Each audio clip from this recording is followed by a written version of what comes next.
neck pain, cervical disc herniation, and cervical radiculopathy. Cervical disc herniation occurs most frequently at C6, C7. It also can occur at C5, C6. The patient will complain of neck pain due to nerve root irritation, with the pain radiating to the ipsilateral upper extremity. The patient may complain of numbness, paresthesia, and weakness. Coughing, sneezing, and neck movements make the pain worse. Careful examination of the patient is important. Each nerve involved will show its effect on the motor power and on the sensation and reflexes.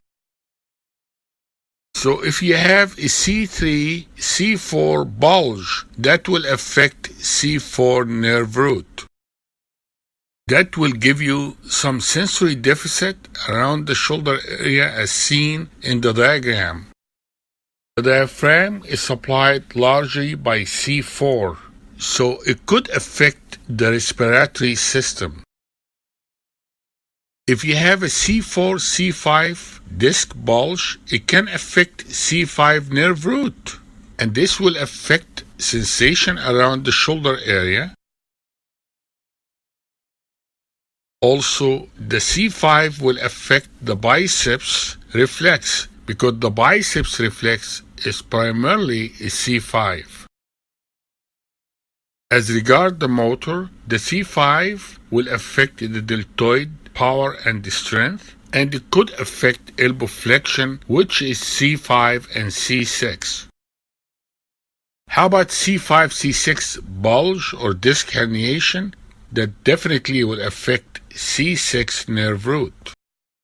It will affect the sensation at the index and the thumb, and you can see in the diagram to the right the area that's involved in C6 sensory deficit.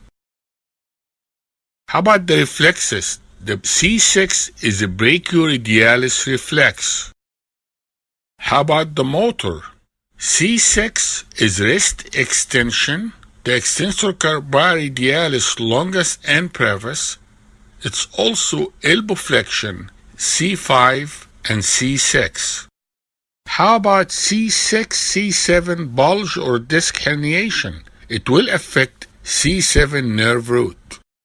The sensory in C7 will be the middle finger. The motor in C7 will be elbow extension, the triceps. It also will be wrist flexion and finger extension, assuming the shape of number 7. Reflexes.